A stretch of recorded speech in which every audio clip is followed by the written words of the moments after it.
Zechariah chapter 12 this morning. As we said last week, chapter 11 wrapped up the first burden of Zechariah's prophecies, and chapter 12 begins the second burden. The first burden had to do with events concerning the first coming of Christ and those kinds of things. And now the second burden will primarily focus on the second coming of Christ. And at the end of chapter 11, we saw that there was rejection of Jesus. That's kind of the theme of chapter 11, is that they rejected Jesus. And at the end, it says in verse 16, it says, "For lo, I will raise up a shepherd in the land, which shall not visit those that be cut off, neither shall ye seek the young one, nor heal that is broken, nor feed that standeth still, but he shall eat the flesh of the fat, and tear their claws in pieces." And it says, "Woe to the idle shepherd that leaveth the flock." And we talked about that idle shepherd. That is the Antichrist. Now, it's very interesting to me in Scripture here that you see that God goes directly from the first coming to the second coming. So far we know that there's about 2,000 years of history between there, but he doesn't address that here. He's talking about and focusing on Jesus here. And so here we skip 2,000 plus years of history from the first coming, and we'll deal with the second coming now. So it says in verse 1 of chapter 12, "The burden of the word of the Lord for Israel, saith the Lord, which stretcheth forth the heavens, and layeth the foundation of the earth, and formeth the spirit of man within him. Behold, I will make Jerusalem a cup of trembling unto all the people round about, when they shall be in the siege both against Judah and against Jerusalem. And in that day will I make Jerusalem a burdensome stone for all people. All that burden themselves with it shall be cut in pieces, though all the people of the earth be gathered together against it. In that day, saith the Lord, I will smite every horse with astonishment, and his rider with madness, and I will open mine eyes upon the house of Judah, and will smite every horse of the people with blindness. And the governors of Judah shall say in their heart, The inhabitants of Jerusalem shall be my strength, and the Lord of hosts their God. In that day will I make the governors of Judah like an hearth of fire among the wood, and like a torch of fire in a sheaf. And they shall devour all the people round about, on the right hand and on the left, and Jerusalem shall be inhabited again in her own place, even in Jerusalem. The Lord also shall save the tents of Judah first, that the glory of the house of David and the glory of the inhabitants of Jerusalem do not magnify themselves against Judah. In that day shall the Lord defend the inhabitants of Jerusalem, and he that is feeble among them at that day shall be as David, and the house of David shall be as God, and the angel of the Lord as the angel of the Lord before them. And it shall come to pass in that day that I will seek to destroy all the nations that come against Jerusalem. And I will pour upon the house of David and upon the inhabitants of Jerusalem the spirit of grace and supplications, and they shall look upon me whom they have pierced, and they shall mourn for him as one mourneth for his only son, and shall be in bitterness for him as one that is in bitterness for his firstborn. In that day shall there be great mourning in Jerusalem, as in the mourning of Hadadrimmon in the valley of Megiddon. And the land shall mourn every family apart, the family of the house of David apart, and their wives apart, the family of the house of Nathan apart, and their wives apart, the family of the house of Levi apart, and their wives apart, the family of Shimei apart, and their wives apart. All the families that remain, every family apart, and their wives apart." So, looking back up here in verse 1, it says, "The burden of the word of the Lord for Israel." It doesn't say the burden of the word of the Lord for the church. It doesn't say the burden of the word of the Lord for the body of Christ. It says the burden of the word of the Lord for Israel. "Saith the Lord, which stretcheth forth the heavens, and layeth the foundation of the earth, and formeth the spirit of man within him." And so, what's being emphasized here? It's God's creatorship is what's being emphasized here. It's not the fact that Jesus is Savior. It's not the fact that he came down and was crucified. It's that he is Creator. And we won't go and read all the passages this morning, but when you look in the book of Revelation, you see that there's a new gospel that is being given. And you see that whenever the 144,000 of the remnant come out, And whenever the unnumbered Gentiles are there, they're worshiping God, and they're worshiping him as creator. They're not worshiping him as the one who died on the cross. They're worshiping him as the one who came in and saved them, and he saved them in a different way. Now, I also believe that it's because of his blood being shed upon the cross that they were able to accept that grace in the first place. Don't get me wrong there. What Jesus did at his first coming is not canceled out by what he did by what he's going to do at his second coming. It's only added to, and it's not that he's then able to save more people from sins or able to save certain sins that he wasn't before, because his blood that was shed on the cross was shed for all sins, for all people, for all times. That being said, what he brings in the second coming is a physical and a political salvation, not necessarily the spiritual salvation that he offered and that we have right now. So it's a different work that he's performing. He's not performing the same kind of work that he did at his first coming. And so what they're worshiping him for, they're not worshiping him even as the one who brought them forth out of Egypt. That was a lot of the worship that they gave to God. They gave him praise as their Savior, the one who brought them from Egypt, the one who took them across the Red Sea. That's not it. They're simply worshiping him as the Creator, the one who is all-powerful. And like I said, we don't have time to go through and read that all this morning. We may go through next week and pick some of those out from the book of Revelation there, but I know I've had to have talked about it before, because I mentioned it in context with the scripture where Paul talks about, if any come among you preaching, and this is a paraphrase, but if anybody comes and they're preaching a new gospel, whether it be angel or man, you need to put them out from you. And what Paul preached was the gospel of grace, the gospel of salvation. That was what was being taken to them. Well, that's not the gospel that's preached at the end of the tribulation. There's a new gospel, and it's preached by angels, and it's the gospel of God as the Creator. It's the gospel of God as the one who is the Messiah, the political Savior, the one who is coming to redeem them from their current hardships at that time. So I believe that when Paul says that, we're talking about in the church age. We're talking about at this time, but before the rapture. What we need to do right now is believe in him and trust in him and rely on his sacrifice for our sins. And then they need to do that in the tribulation, and they also need to look forward to his second coming, because he will be coming again. And that's what we do as well. We look forward to his second coming. There's a whole crown, there's a whole reward that we get just for looking for his appearing. That's all it takes. And I tell you, there's a lot of supersessionists. There's a lot of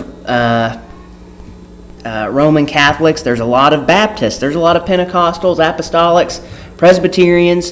Doesn't matter what denomination you're in. There are people who they're just not concerned with the second coming. They're just it's like either they don't believe in it, or they think it's not that important, or they think that, well, it's just some kind of figurative thing.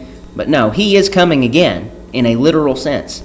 And, that's an easy crown to get. And it's kind of sad that there are those that they just refuse. They just refuse to believe the Bible in that sense. But moving on. It says, and you can see that same language there in verse 1, stretching forth the heavens and laying the foundation of the earth. A lot of that same language about stretching forth the heavens you can locate in Isaiah chapter 42, chapter 44, 45, 48. And not to get too detailed into it, and not to turn this into a science class, because one, it's not a science class, and maybe more importantly, number two, I'm not a science teacher. But the universe is constantly expanding. And the explanation for that, the only explanation that the most influential people with 100 million letters after the end of their name can give, is that it's dark energy. What does that mean? It means they don't know.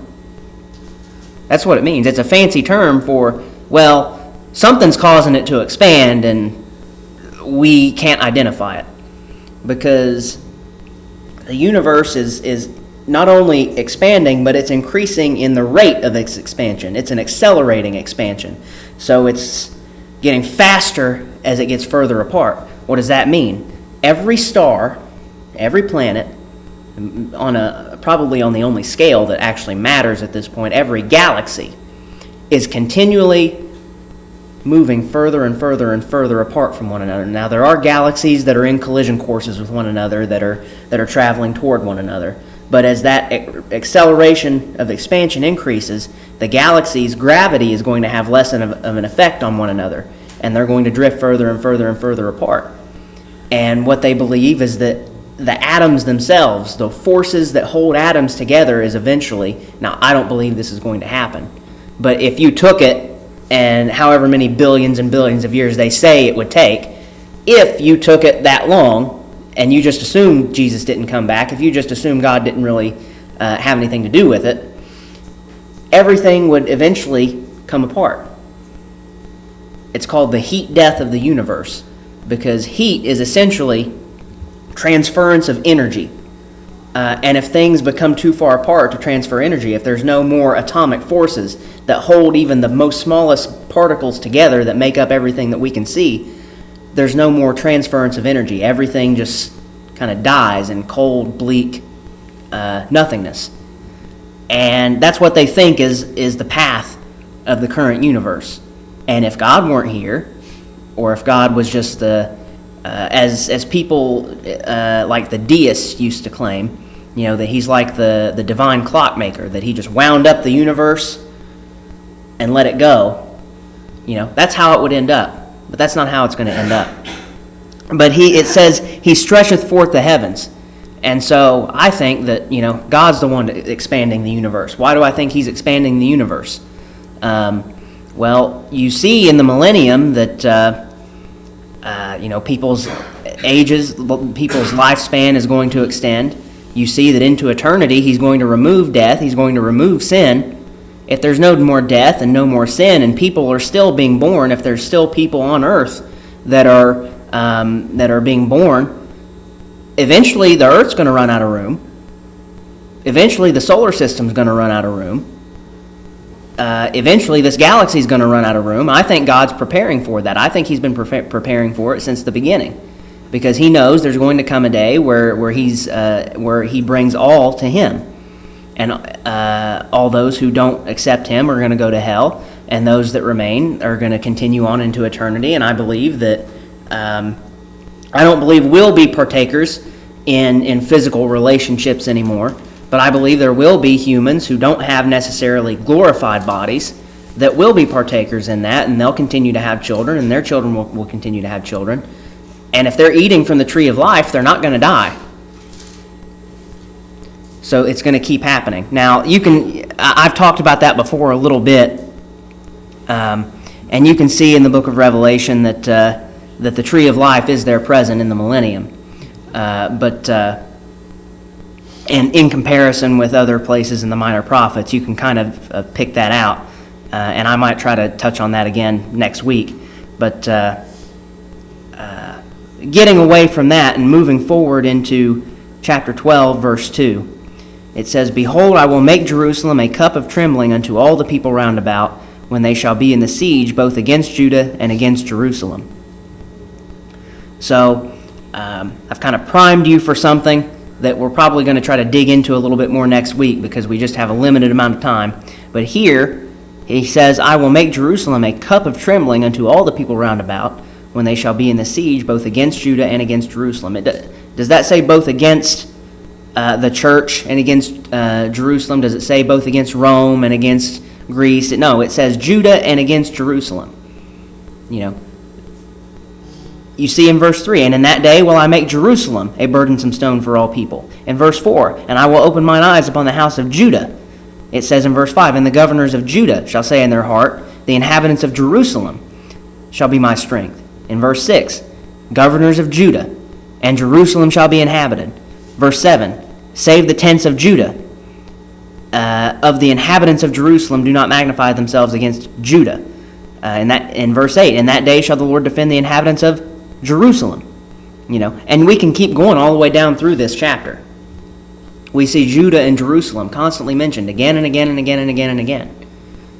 How many times does God need to say something before it's made plain that what he's talking about here is not Rome, it's not Washington, D.C., it's not London, it's not Paris, it's not, it's not Damascus, it's not Alexandria, Egypt, it's Jerusalem. He's talking about the city of Jerusalem. And he says he will make it a burdensome stone, in verse 3, for all people, and all that burden themselves with it shall be cut in pieces, though all the people of the earth be gathered together against it. So everyone is going to see this place as a burdensome stone. Now, what we have today, even though it kind of fits that description a little bit, where we see just about everybody on earth wants to turn against Israel, just about everyone on earth doesn't care whether they keep Jerusalem or not, so long as they get their oil. So long as they keep the Arabs happy and they can get their oil flowing and keep their economies going. That's still not a fulfillment of this prophecy. What we see today isn't anything compared to the burdens that are going to be. The things that will happen, the way that people will view this place. They will view this place as a place of mockery, a place that just needs to be taken over immediately. And the Antichrist is going to come in and he's going to do it. He's going to take it over. And he's going to take it over in his own name. And he's going to claim himself as being God. And all the people on the earth are going to be happy about that. But there's going to come a certain point where it says, and in that day will I make Jerusalem a burdensome stone for all people. All that burden themselves with it shall be cut in pieces. So there's going to come a point where anybody who comes against Jerusalem will be cut in pieces. Anybody who comes against God's will is going to suffer for it. And so it says in verse 4, in that day, saith the Lord, I will smite every horse with astonishment, and his rider with madness, and I will open mine eyes upon the house of Judah, and will smite every horse of the people with blindness. And so all of their horses, their weapons of war, everything is just going to kind of fall apart and not be very useful. It's going to be confusion, and they're not going to be able to make war against Jerusalem. It's just going to be confusion, like back at the Tower of Babylon, the Tower of Babel, where he changed their languages, and there was great confusion. Or like when we read in the history books, in the books of Judges and the books of Kings, we see different places where God protected Jerusalem by preventing armies from attacking it. Specifically in the book of Judges, whenever you read through about Gideon, and you see that it was only him and about 300 other men that were able to basically rout this entire army. I believe it was of the Moabites, and I could be wrong on that. And it was simply just by scaring them to death. Midianites. I knew it was an M. And I knew they were ites. But they came against the Midianites, and everybody woke up in the middle of the night. They saw all these bright lights because they had all that broken pottery with the light shining out of it. It looked like there were more of them than there were. They blew trumpets. It sounded like there were more of them than they were. And they got so scared that they started killing each other. That's what basically is the kind of thing that's going to happen here. God is going to confuse these armies. It says in that day, in verse 6, in that day will I make the governors of Judah like an hearth of fire among the wood, and like a torch of fire in a sheaf. And they shall devour all the people round about, on the right hand and on the left, and Jerusalem shall be inhabited again in her own place, even in Jerusalem. And so God is going to protect this place. And how is he going to protect it? He's going to give the people strength, for one. That's one of the things he's going to do. And so if you look at verse 7, the Lord also shall save the tents of Judah first, that the glory of the house of David and the glory of the inhabitants of Jerusalem do not magnify themselves against Judah. It says, in that day shall the Lord defend the inhabitants of Jerusalem, and he that is feeble among them at that day shall be as David, and the house of David shall be as God, and the angel of the Lord, as the angel of the Lord before them. And so the people are going to be they're going to be empowered. God is going to empower them to do great deeds. If you think that seems a little bit far-fetched, well, let me point you back to the book of Judges at a man named Samson, who, whenever the Spirit of God was poured out upon him, he was able to pull down a couple pillars and kill thousands of Philistines along with himself. He killed more Philistines there at his death than he ever did in his entire life. And this is a man who slew 1,000 Philistines with the jawbone of a donkey. This was a man who God blessed to be very, very strong and to be very capable in combat. If God can do it for him, this backwards, he's backward. He's in a state of apostasy. He just doesn't have hardly any faith. He just wants to kind of do his own thing and run around on his own time and be his own person. And here God is still able to give him all this strength, even though he's not following the will of God in that way. And God is patient and long-suffering with him. How much more so these people who are in the will of God at this time? How much more so strength can he bestow upon them and blessings can he bestow upon them when he pours his Spirit out on them? How much more so is he going to be able to do that for us in our glorified bodies whenever we come back down with him? I think that's something to think about. That's not the reason why we should be saved. We shouldn't be saved so we can get those glorified bodies. We should be saved so we can be with him, and so we can avoid hell. I think that's a very good reason to get saved. Most people don't get saved because of the wonderful relationship that they're going to have with Jesus. They have no clue what that's going to be like. They have no notion, no understanding of what it's like to have a relationship with Christ. And when you first get saved, you still don't have that true understanding of what it's like to have that eternal relationship with Christ. You're not experienced with it. You don't know it. So it's not the reason most people get saved. Most people, I think, get saved because they don't want to go to hell. They would rather go to heaven than go to hell. They would rather be with God in heaven than be apart from him in hell. So when I say I think that's one of the best reasons to get saved, I think it is. That's the one that most people will respond to. I'm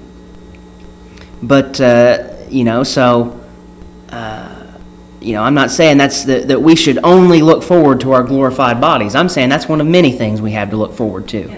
Yeah. We have many blessings that God has in store for us that we don't know anything about. Yep, that's right. That's right. I think there's going to be icing on it, and there might even be cherries on top of that too. There's a whole lot of things that we just don't know about that God is going to bless us with. And there's a whole lot of things that these people, that God, he discusses these blessings for them. He discusses his defense of them. And this doesn't represent everything he's going to do for them. To him, this is just a small part of what he has in store for this kingdom. It says, and it shall come to pass, in verse 9 here, and it shall come to pass in that day that I will seek to destroy all the nations that come against Jerusalem. So he's going to empower these people. It says that the house of David shall be his God. And it says before that, he that is feeble among them at that day shall be as David. Well, what does that mean? When that happens, it says, it shall come to pass in that day that I will seek to destroy all the nations that come against Jerusalem. Ron's talked about it, and he uses that phrase, killing machine. And that's what David was. He was a killing machine. He killed a lion and a bear before he ever became a man. Now that was by the grace and protection of God, but God, he had that physical ability within him to do it. And God used that and worked in him to perform those things and keep him safe. And God protected him in that way. And by the time he became a full-grown man, he was an absolute monster of warfare. He could go into a battlefield and he would mop it up. And that's how even the most feeble among these people are going to be. They're going to be like David was. And it says the house of David shall be as God. Doesn't mean they're going to be God. That's not what is meaning here. but it means that they're going to be very powerful and very strong, and they're going to lead. And God is going to bless them with that glory and power. It says, it shall come to pass in that day that I will seek to destroy all the nations that come against Jerusalem. Now, I want to make very clear, God doesn't need this army. Doesn't need them one bit. He doesn't need Israel. He doesn't need Judah. He doesn't need us when you get right down to it. God can handle everything all on his own. What is he going to do, though? He's going to show his glory and his might and his power by working through these people. We know that God can, in the blink of an eye, in the twinkling of an eye, with just his speech or just his thoughts, erase everything. Make it as if it never happened. We know that. He's that powerful. Now, I don't believe he would, because he would be breaking some covenants that he made with people, and he's not a liar. But, he's got the power to do something like that. There's no reason he couldn't create a universe and make it go away just as quickly as he created it, or even quicker. Who knows? He's just all powerful. He cannot be contained. So when he's not saying that he's going to make this army so that he can seek to destroy. He's saying he's going to make this army, and it says, and it shall come to pass in that day that I will seek to destroy all the nations that come against Jerusalem. He's going to build up their strength, and he's going to seek to destroy their enemies. It says, and I will pour upon the house of David, and this is where I'm getting at with pouring upon the Spirit, and I will pour upon the house of David and upon the inhabitants of Jerusalem the spirit of grace and supplications, and they shall look upon me whom they have pierced.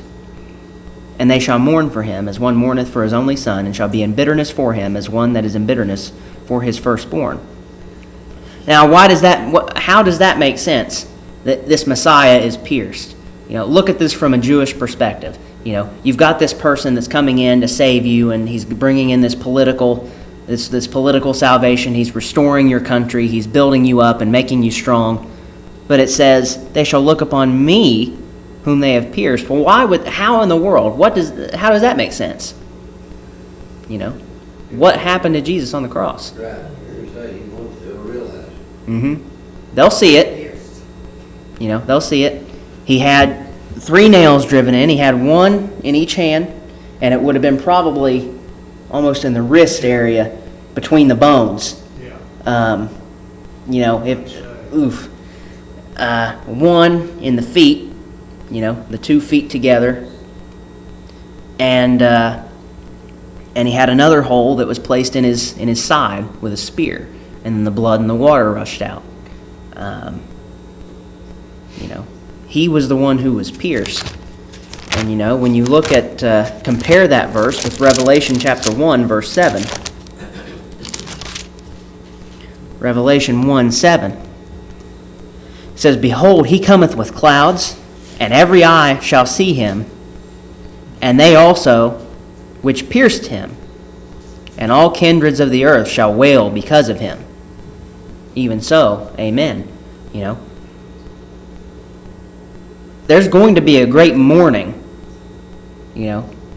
great wailing, I think. I don't think that it's all going to be, glory and praise whenever he comes.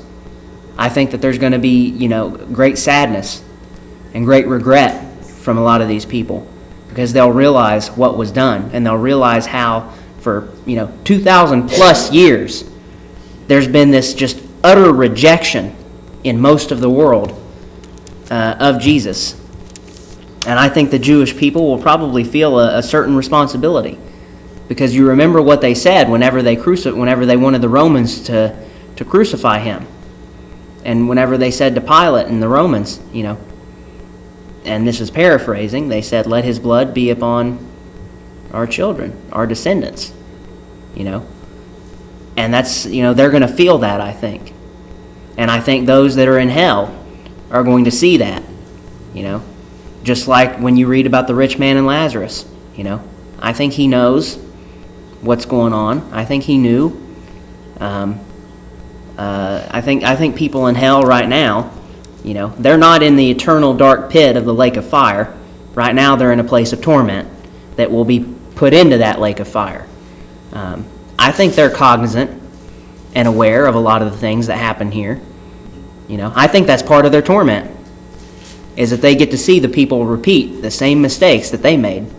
They get to see the things that happen, that they get to see things that are happening that they know could be avoided, and they have an understanding now of what it means to be saved and what it means to not be saved. They have an understanding now of what it means to be apart from God and to be tormented. And they see people repeating those same mistakes. Now, I can't prove that necessarily. I can go back to the rich man and Lazarus and show you where I think that that's the case. But there's no proof behind it. I can't find proof behind it. I've never been able to find proof behind it, so I'm not going to waste time trying to do that. I'll just say that that's what I think, and we'll move on here. It says in verse 11, "In that day shall there be a great mourning in Jerusalem, as the mourning of Hadadrimmon in the valley of Megiddo." And so finishing out verse 10, it says, "Look upon me whom they have pierced, and they shall mourn for him as one mourneth for his only son." So, Jesus was when you read Revelation chapter 12, we won't read the whole thing, but he was the child of the nation of Israel. He was the child. It says in chapter 12, verse 1 of the book of Revelation, "There appeared a great wonder in heaven, a woman clothed with the sun and the moon under her feet, and upon her head a crown of 12 stars." And this is Israel here. This woman isn't necessarily Mary, it's the nation of Israel. It says in verse 5, "And she brought forth a man-child who was to rule all nations with a rod of iron, and her child was caught up unto God and to his throne." And so you see, Jesus is this son of the nation of Israel here, this who's portrayed as a woman there in Revelation chapter 12. So it says, "As one mourneth for his only son, and shall be in bitterness for him." This is in verse 10 of Zechariah 12. "As one mourneth for his only son, and shall be in bitterness for him, as one that is in bitterness for his firstborn." So they will wail and they will mourn. And it says that there will be great mourning in Jerusalem in verse 11, "as the mourning of Hadadrimmon in the valley of Megiddo." Well, what's that all about? What's that reference to?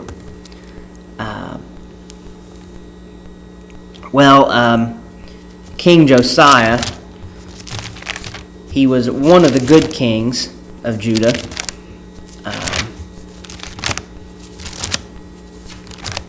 If you look back in the book of 2 Kings,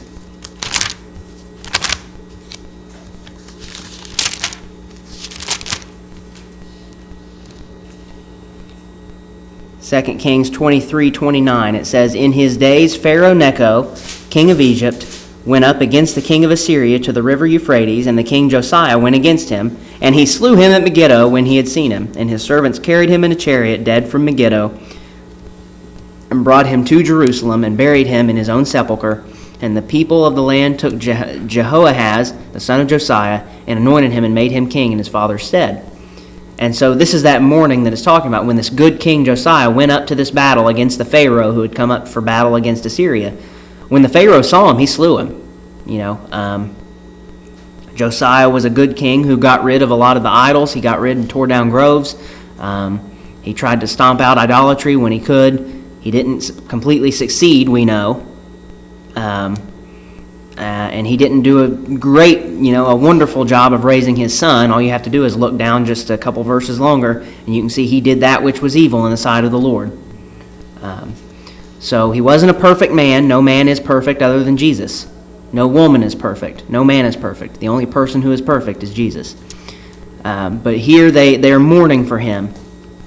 They brought him dead from Megiddo. Now this is Megiddo. That's where the word Armageddon comes from, talking about the final battle in the valley of Megiddo. Megiddo is a valley that was belonged in the land in the nation of Israel, the 10 northern tribes. That's who it belonged to, and it's this. You can see it on a map today. It extends from the Mediterranean Sea just about, and extends pretty far, almost pretty much to the border. Not quite, but it extends to the mountain range, and it's just this fertile, wonderful valley to grow food in. And right now, it's probably the only reason that so many people are even able to live in that nation. It's their breadbasket, It's where a lot of their crops and stuff are produced, and it's just a small little valley. You could walk across it in less than a day. You could drive across it in about an hour, 2 hours maybe. I mean, it would take about a day to get across, on foot.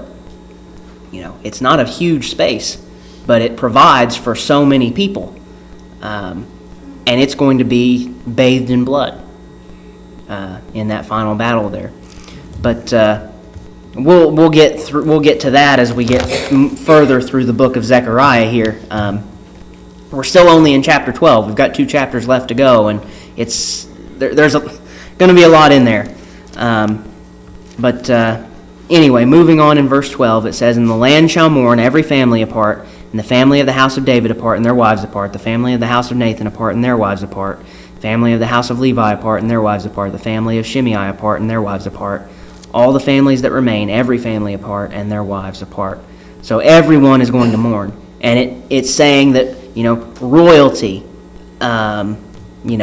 wealthy people, David, he represents royalty. Nathan was his son, but the royal line didn't flow through him. It flowed through Solomon, even though Jesus was born from Mary, who came from the line of Nathan. So Jesus is the son of David, but he wasn't descended through Solomon there in that way. But it says the family of the house of Levi apart, so it doesn't matter.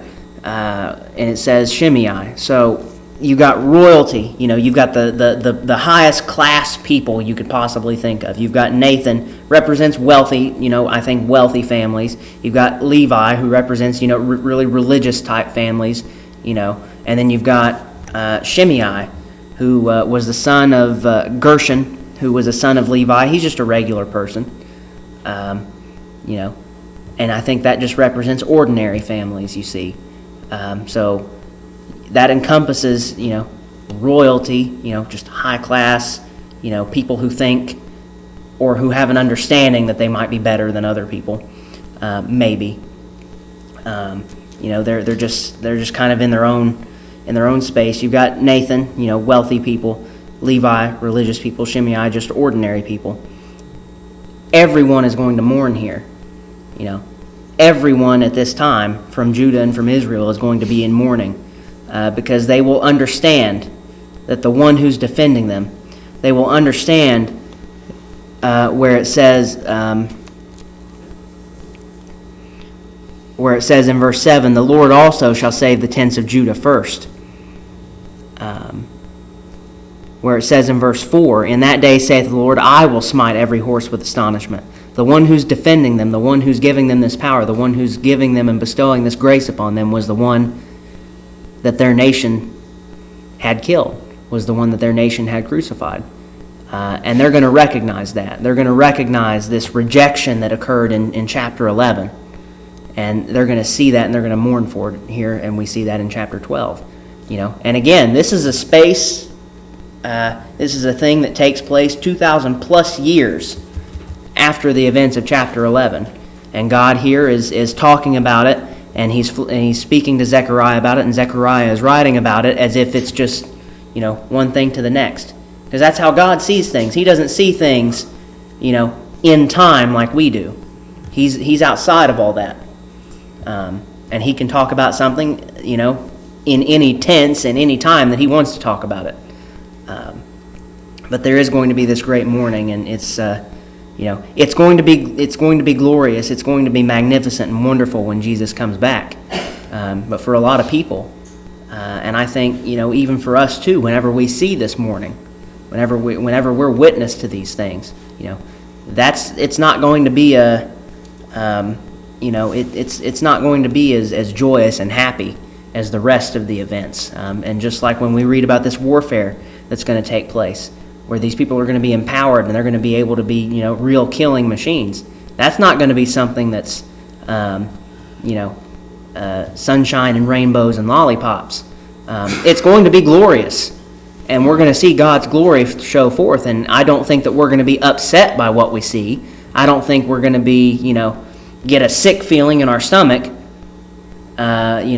when people go to war, when young men especially, who know nothing about it, go to war and they see all the death and all the gore and gruesomeness, it has a real bad effect on them. I don't think that's going to happen to us whenever this happens, whenever this warfare takes place, because we're going to know without any shadow of a doubt that we're following God and that we're doing exactly what He wants us to do at that time. So is that, I don't think it's not going to be the same as whenever we're just in heaven and just enjoying in His fellowship, but I still don't think that it's going to be bad, because it's not. It's His righteousness and His glory going forth across the earth, and Him establishing that and making things and setting things right and stamping out sin. So to me, that's beautiful. It's not beautiful in the same way as it will be just to gaze upon the tree of life and to sing songs in praise of Him, but it still is beautiful, I think. And maybe not to my earthly mind right now, but I believe it will be at that time. So that's Zechariah chapter 12. At least a real quick run through of it. I said there's a lot of things that we're going to have to go back and tie to more scriptures. I don't think we're going to get.